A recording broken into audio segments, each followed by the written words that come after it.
أنت الرحيم يا أبني عطاك يا أنت الكريم منك العطاء يا أنت العظيم يا فيك الرجاء يا أنت الحليم الستار ملك الملك الغفار الوهاب المنان المتعال الرحمن الستار ملك الملك الغفار الوهاب المنان المتعال الله الله يا ربي يا الله. الحمد لله رب العالمين والصلاة والسلام على أشرف الأنبياء والمرسلين وعلى آله وأصحابه أجمعين وعلى من تبعهم بإحسان إلى يوم الدين. أما بعد، أعوذ بالله السميع العليم من الشيطان الرجيم من همزه ونفخه ونفثه. لا ينهاكم الله عن الذين لم يقاتلوكم في الدين ولم يخرجوكم من دياركم أن تبروهم وتقسطوا إليهم إن الله يحب المقسطين۔ پروگرام بندوں کے حقوق کی ایک اور کڑی لے کر آج میں آپ کی خدمت میں حاضر ہوں۔ آج کا ہمارا عنوان ہے غیر مسلمین کے حقوق۔ میں نے ابھی سورۃ الممتحنہ کی ایک آیت تلاوت کی ہے جس میں اللہ تبارک و تعالیٰ نے مسلمانوں کو غیر مسلمین کے تعلق سے ایک اہم تعلیم دی ہے۔ فرمایا کہ اللہ تعالیٰ تمہیں ان غیر مسلمین کے ساتھ حسن سلوک کرنے سے روکتا نہیں، ان غیر مسلمین کے ساتھ انصاف کا معاملہ کرنے سے منع نہیں کرتا جو غیر مسلم تم سے دشمنی نہیں کرتے، جنہوں نے تمہیں تمہارے گھروں سے ملکوں سے نکالا نہیں اور جو دین کے معاملے میں تم سے لڑتے جھگڑتے نہیں۔ ایسے غیر مسلمین کے ساتھ احسان کا معاملہ کرنے کی اس آیت میں تعلیم دی گئی ہے۔ دیکھیے، غیر مسلم سے ہمارا ایمانی رشتہ تو نہیں ہوتا ہے، دینی رشتہ تو نہیں ہوتا ہے، مگر غیر مسلم سے ہمارا ایک انسانی رشتہ ہوتا ہے۔ وہ غیر مسلم چاہے کافر ہو، یہودی ہو، کرسچن ہو، کسی بھی مذہب کا ماننے والا ہو، انسانی رشتے کے تحت کچھ حقوق ہیں جو غیر مسلمین کے تئیں ہم سب پر واجب ہوتے ہیں، جن میں بنیادی طور پر بنیادی انسانی ضرورتیں ہیں۔ ایک انسان کی جو بنیادی ضرورتیں ہوتی ہیں، شریعت نے ہمیں کہا کہ بھوکوں کو کھلاؤ، پیاسوں کو پلاؤ، جو برہنہ ہے انہیں کپڑے پہناؤ، جو مصیبت زدہ ہے اس کی مدد کرو۔ ان تعلیمات میں مسلمان غیر مسلم سب برابر ہیں۔ مسلمان کا زیادہ حق بنے گا، غیر مسلم کا بھی حق بنتا ہے۔ تو اس طرح جو بنیادی انسانی ضرورتیں ہیں، ان ضرورتوں میں غیر مسلم ہمارے حسن سلوک کا مستحق ہے۔ غیر مسلم ہمارا پڑوسی بن جائے تو شریعت نے پڑوس کے ساتھ حسن سلوک کی جو تعلیمات دی ہیں وہ ساری تعلیمات یہاں لاگو ہو جائیں گی۔ ابو داؤد کی روایت ہے، صحابی رسول عبداللہ بن عمرو بن العاص رضی اللہ تعالیٰ عنہما کے گھر ایک بکری ذبح ہوئی تو انہوں نے گھر والوں سے پوچھا، اہدیتم لجاری الیہودی، ہمارا جو پڑوسی یہودی ہے اس کے گھر تم نے ہدیہ بھیجا کہ نہیں گوشت کا؟ گھر والوں نے کہا یہودی کو ہدیہ دیں ہم؟ تو عبداللہ بن عمرو بن العاص رضی اللہ عنہما نے کہا، میں نے نبی کریم صلی اللہ علیہ وسلم کو فرماتے ہوئے سنا ہے، ما زال جبریل یوصینی بالجار حتی ظننت انہ سیورثہ، کہ جبریل علیہ السلام مجھے پڑوس کے سلسلے میں اتنی بار وصیت کرتے رہے، میں سمجھا کہ وراثت میں بھی اس کا حق ہو جائے گا۔ اس سے پتہ چلتا ہے کہ عبداللہ بن عمرو بن العاص رضی اللہ تعالیٰ عنہما نے آپ صلی اللہ علیہ وسلم کی جو تعلیمات پڑوس کے تعلق سے ہیں اس کو صرف مسلمانوں کے ساتھ خاص نہیں سمجھا، غیر مسلمین بھی جو ان تعلیمات کے اور اس حسن سلوک کے مستحق ہیں جبکہ وہ ہمارے پڑوسی بنتے ہیں۔ احادیث میں ایک حق یہ بھی بتایا گیا ہے اور اجازت دی گئی ہے کہ غیر مسلم اگر بیمار ہوتا ہے اس کی عیادت کی جا سکتی ہے۔ ایک یہودی بچہ تھا، ایک یہودی لڑکا تھا جو نبی کریم صلی اللہ علیہ وسلم کا خدمت گزار تھا، آپ صلی اللہ علیہ وسلم کی خدمت کیا کرتا تھا۔ بخاری شریف کی روایت ہے، وہ لڑکا بیمار ہو گیا، آپ صلی اللہ علیہ وسلم کو پتہ چلا، آپ اس کے گھر تشریف لے گئے، دیکھا کہ حالت دیگرگوں ہے اور لگا کہ شاید یہ دنیا سے رخصت ہونے والا ہے، تو آپ صلی اللہ علیہ وسلم نے اسے کلمے کی تلقین کی۔ وہ بچہ اپنے باپ کو دیکھنے لگا جو کہ سرانے بیٹھا تھا، باپ نے بھی اجازت دے دی، کہا اطع ابا القاسم، کہ ابو القاسم کی بات مان جاؤ۔ فوراً اس بچے کی زبانی کلمہ ادا ہوا اور جیسے ہی کلمہ ادا ہوا ادھر روح قفس عنصری سے پرواز کر گئی۔ نبی کریم صلی اللہ علیہ وسلم کو اس بات کا رنج نہ ہوا، اس بات کا غم نہ ہوا کہ آپ کا ایک خدمت گزار چل بسا، آپ کو اس بات کی خوشی ہوئی کہ انتقال سے پہلے کلمہ پڑھ کے وہ جہنم سے بچ گیا۔ تو اس حدیث سے جہاں بہت سارے مسائل معلوم ہوتے ہیں، وہیں ایک مسئلہ یہ بھی معلوم ہوتا ہے کہ غیر مسلم کی عیادت کی جا سکتی ہے۔ اسی طرح سے غیر مسلمین کا ایک حق یہ بھی بنتا ہے کہ غیر مسلمین میں جو انسانیت نواز ہیں، اخلاق نواز ہیں، اچھے مزاج کے حامل ہیں، ان کے اخلاق کی، ان کے مزاج کی قدر کرنی چاہیے۔ نبی کریم صلی اللہ علیہ وسلم نے اس سلسلے میں بہترین اسوہ پیش کیا۔ ہجرت کا موقع ہے، آپ صلی اللہ علیہ وسلم ابو بکر صدیق رضی اللہ عنہ کے ساتھ غار ثور میں جا کر چھپے ہوئے ہیں، اور مکے میں ایک قیمتی انعام کا اعلان ہو چکا ہے کہ جو کوئی محمد کی اور ابو بکر کی خبر دے گا اسے اتنا بڑا قیمتی انعام دیا جائے گا۔ اور مکے والوں کو معلوم تھا کہ آپ مدینہ ہی جائیں گے، تو مدینہ جانے والی جو عام شاہراہ تھی سخت پہرا تھا اس راستے پر۔ اس موقع سے نبی کریم صلی اللہ علیہ وسلم نے مکہ سے مدینہ لے جانے والے جو خفیہ راستے ہیں، ان خفیہ راستوں سے جانے کے لیے جس شخص کا انتخاب کیا وہ ایک غیر مسلم تھا۔ اس کا نام تھا عبداللہ بن ارقد، یا بعض روایتوں کے مطابق عبداللہ بن اریقط۔ غور کرنے کی بات ہے، ہجرت جیسے نازک موقع پر جبکہ قیمتی انعام کا اعلان ہو چکا ہے، آپ صلی اللہ علیہ وسلم ایک غیر مسلم کو اپنا رازدار بنا رہے ہیں۔ عبداللہ بن ارقد کو معلوم تھا کہ نبی کریم صلی اللہ علیہ وسلم غار ثور میں چھپے ہوئے ہیں، پر داد دیجئے اس کی انسانیت نوازی اور اس کے اخلاق کی کہ اس نے اس راز کو افشا نہ کیا۔ وہ چاہتا تو مکے والوں کو بتا کر اس قیمتی انعام کا مستحق بن سکتا تھا، پر اس نے اس قیمتی انعام پر نبی کریم صلی اللہ علیہ وسلم کی معمولی سی اجرت کو ترجیح دی، اور وعدے کے مطابق 3 دن بعد وہ نبی کریم صلی اللہ علیہ وسلم اور ابو بکر صدیق رضی اللہ عنہ کو خفیہ راستوں سے لے کر نکلتا ہے اور مدینہ پہنچاتا ہے۔ کتنے مردم شناس تھے ہمارے نبی صلوات اللہ وسلامہ علیہ، کیسے آپ نے انسان کو پہچانا کہ یہ کافر ہے صحیح، مشرک ہے صحیح، مگر ہمارے راز کو افشا نہیں کرے گا، ہمارے ساتھ وفاداری کرے گا۔ تو لہٰذا غیر مسلمین میں سے جو انسانیت نواز ہیں، اعتماد اور اعتبار کے قابل ہیں، ان پر اعتبار کرنا یہ بھی ایک حق بنتا ہے۔ اسی طرح سے غیر مسلمین کا ایک حق یہ بھی ہے کہ ہم پر اگر کسی غیر مسلم نے احسان کیا ہے، اس کے احسانات کا بدلہ چکانا بھی ہماری ذمہ داری ہے۔ نبی کریم صلی اللہ علیہ وسلم نے اس سلسلے میں بھی بہترین اسوہ پیش کیا ہے۔ مکے کا ایک سردار تھا جس کا نام تھا مطعم بن عدی۔ مطعم بن عدی نے نبی کریم صلی اللہ علیہ وسلم پر 2 عظیم احسانات کیے تھے۔ ایک احسان تو اس نے یہ کیا کہ جب مکے میں مسلمانوں کے ساتھ سماجی بائیکاٹ ہوا تھا اور 3 سال کی مدت کے لیے مسلمان شیب ابی طالب میں محصور کر دیے گئے، بڑے آزمائش کے 3 سال رہے، جہاں مسلمانوں کو دانے دانے کے لیے ترسنا پڑا، مسلمانوں نے درخت کے پتے چبائے۔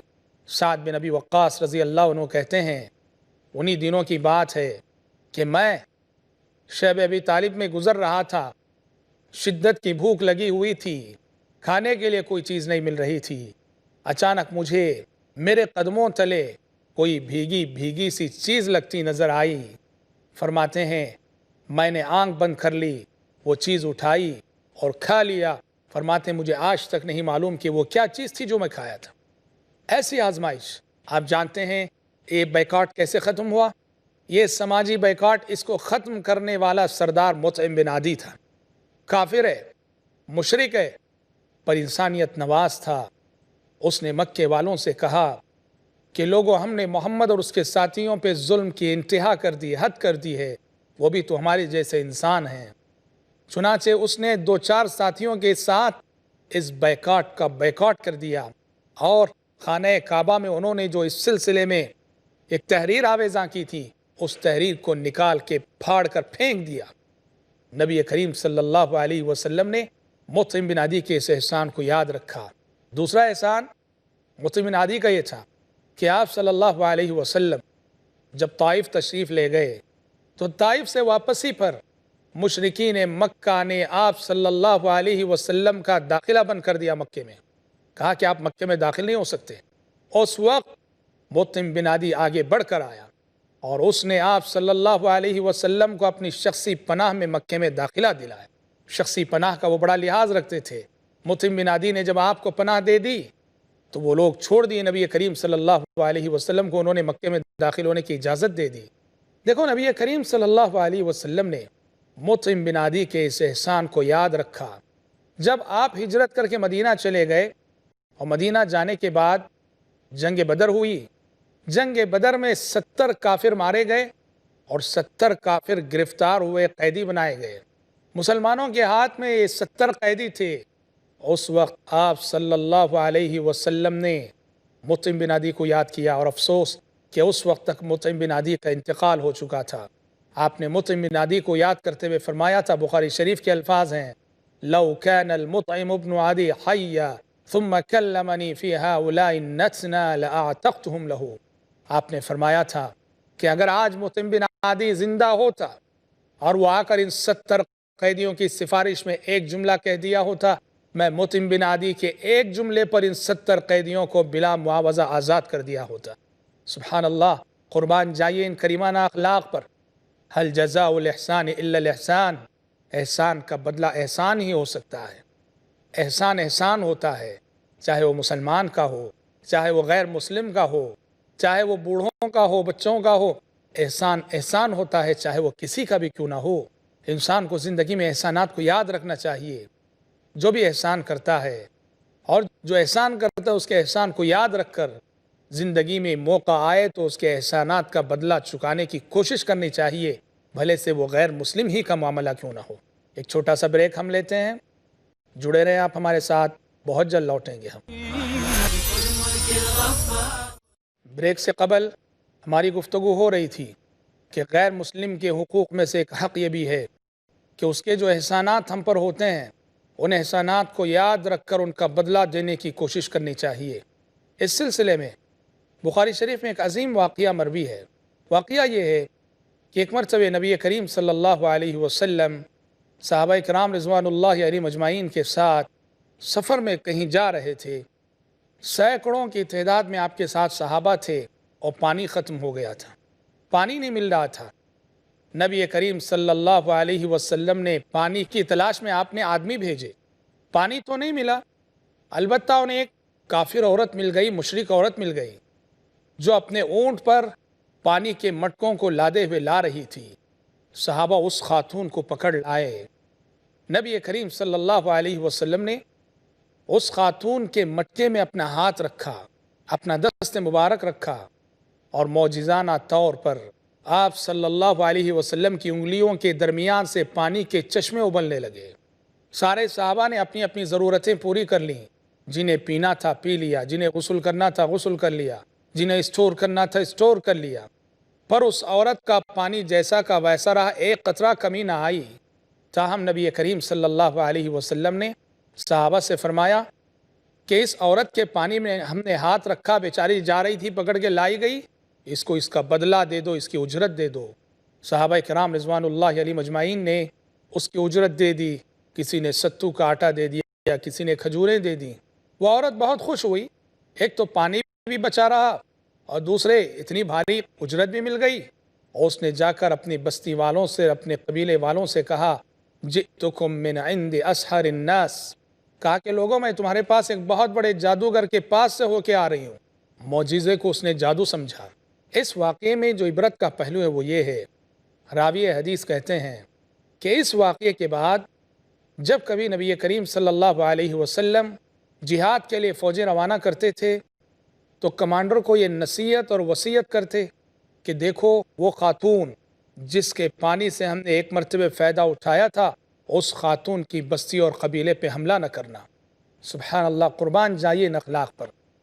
پانی سے ایک مرتبہ فائدہ اٹھا لیا اور اس احسان کا اتنا بھاری بدلہ دے رہے ہیں آپ صلی اللہ علیہ وسلم، کہا کہ اس خاتون کی بستی پہ حملہ نہ کرنا۔ اب مسلمان حملے کر رہے ہیں، اس خاتون کی بستی کے چاروں طرف حملے ہو رہے ہیں، مگر اس بستی پہ حملہ نہیں ہو رہا ہے۔ وہ خاتون سمجھ گئی کہ نبی کریم صلی اللہ علیہ وسلم اس احسان کا بدلہ دے رہے ہیں۔ اس نے اپنے قبیلے والوں کو جمع کیا اور قبیلے والوں سے کہا کہ دیکھو محمد کتنے اچھے انسان ہیں، کہ ہمارے چاروں طرف حملے ہو رہے ہیں، اگر کوئی بستی محفوظ ہے محمد کے حملوں سے تو ہماری بستی ہے کیوں؟ ہماری بستی پہ حملہ اس لیے نہیں ہو رہا ہے کہ انہوں نے ہمارے پانی سے ایک مرتبہ فائدہ اٹھایا ہے۔ اگر محمد کا دین اتنا ہی اچھا دین ہے تو کیا یہ اچھا ہوگا کہ ہم سب مسلمان ہو جائیں؟ سارا کا سارا قبیلہ مسلمان ہو گیا۔ کتنی بہترین مثالیں نبی کریم صلی اللہ علیہ وسلم نے اپنی عملی زندگی میں پیش کی ہیں غیر مسلمین کے احسانات کا بدلہ چکانے کے حوالے سے۔ اور اگر غیر مسلم کسی مسلم ملک میں رہتا ہے، کسی مسلم کنٹری میں رہتا ہے، تو اس کے حقوق تو اور زیادہ ہیں۔ وہ ذمہ بن جاتا ہے، وہ معاہد بن جاتا ہے، ویزا لے کر کسی غیر مسلم ملک میں داخل ہوا ہے، اس کے حقوق اور بڑھ جاتے ہیں۔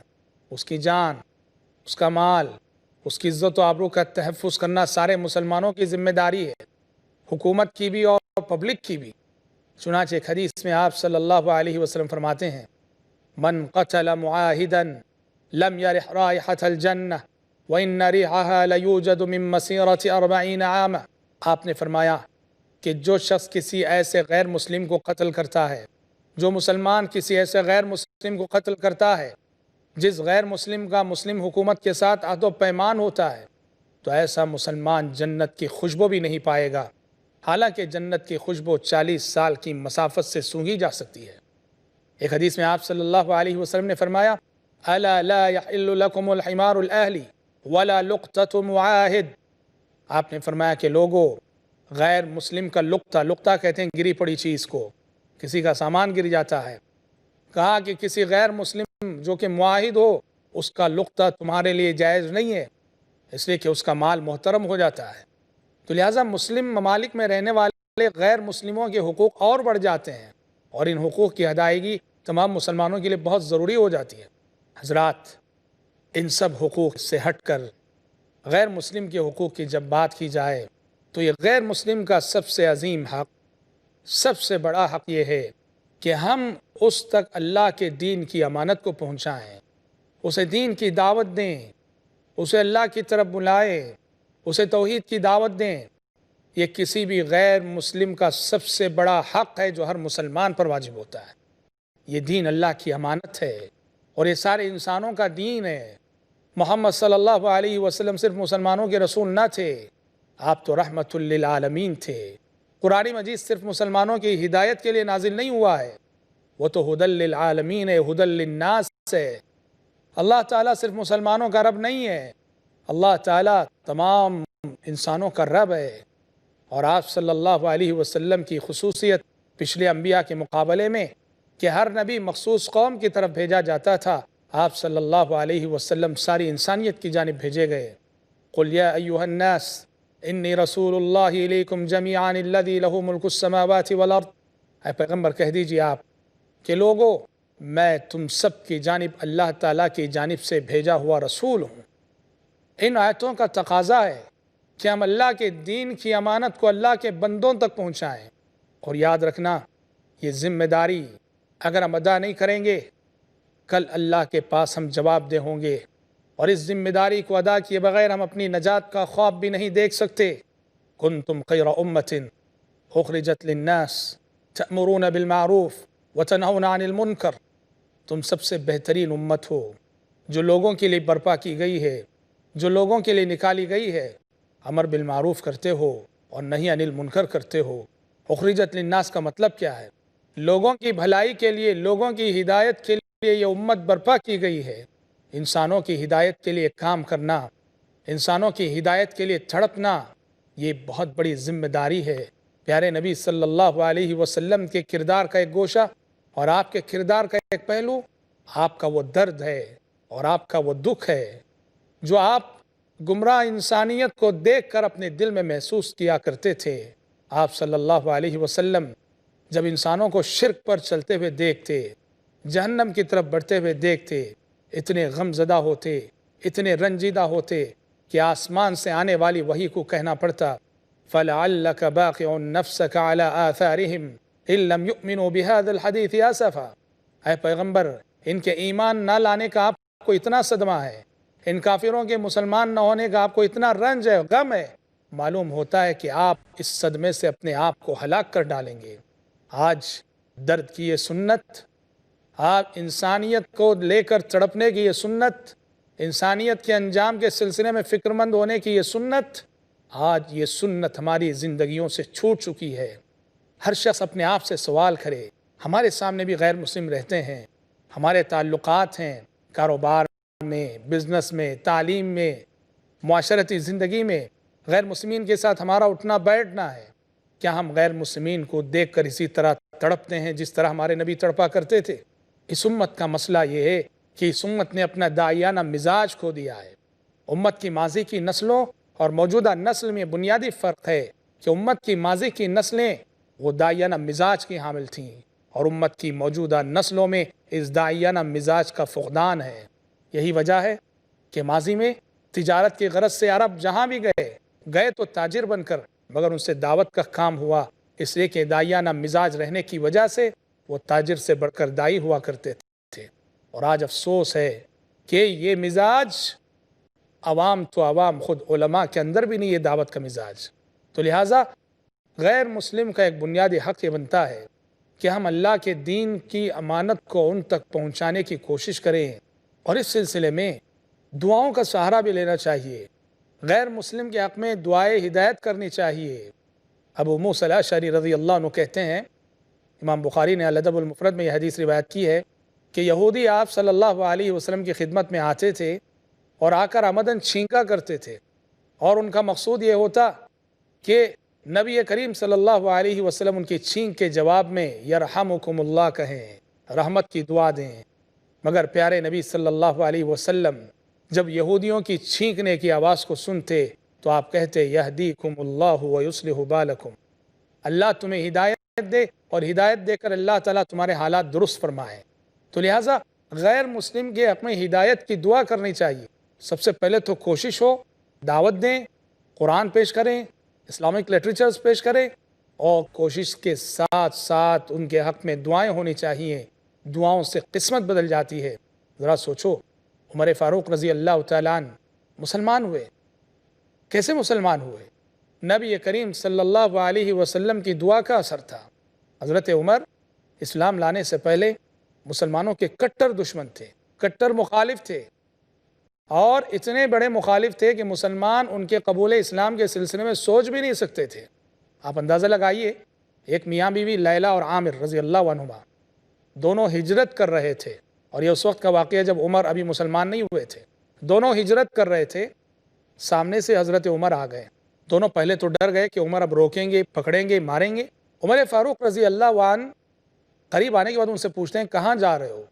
لیلہ اور عامر رضی اللہ عنہما دونوں نے کہا کہ عمر، تم نے آزادی کے ساتھ ہمیں اللہ کی عبادت کرنے نہیں دیا، ہم مکے سے نکل کر کسی ایسے شہر کو جانا چاہتے ہیں جہاں آزادی کے ساتھ اللہ کی عبادت ہم سے ہو سکے۔ یہ سن کر حضرت عمر نے کہا جاؤ، اللہ تمہارا محافظ ہو۔ اب حضرت عمر کا یہ رد عمل، یہ ریاکشن ان کی توقع کے خلاف تھا۔ بیوی لیلہ نے اپنے شوہر سے کہا کہ لگتا ہے عمر کا دل اسلام کے لیے نرم پڑ چکا ہے۔ تو حضرت عامر رضی اللہ عنہ نے جواب دیا کہ کیا تم سمجھتی ہو کہ عمر مسلمان ہو جائے گا؟ اللہ کی قسم، جب تک عمر کی گدھی مسلمان نہیں ہوگی عمر مسلمان نہیں ہو سکتا۔ یعنی ان کے نزدیک حضرت عمر کا اسلام لانا اسی قدر ناممکن تھا جس قدر کہ ان کی گدھی کا اسلام لانا۔ مگر یہ بات ممکن ہو کر رہی کہ نہیں ہو کر رہی؟ کیسے؟ نبی کریم صلی اللہ علیہ وسلم کی اس دعا کی وجہ سے جو آپ نے حضرت عمر کی ہدایت کے لیے کی تھی۔ تو لہٰذا اس عظیم حق کو ادا کیے بغیر ہم آخرت میں نجات کا خواب بھی نہیں دیکھ سکتے۔ دعا ہے رب العالمین سے اللہ تعالیٰ کہنے اور سننے سے زیادہ ہمیں ان باتوں پر عمل کرنے کی توفیق عطا فرمائے۔ آمین۔ وآخر دعوانا الحمد للہ رب العالمین۔ أرجو رضاك يا الله، أنت الرحيم يا الله، هبني عطاك يا الله، أنت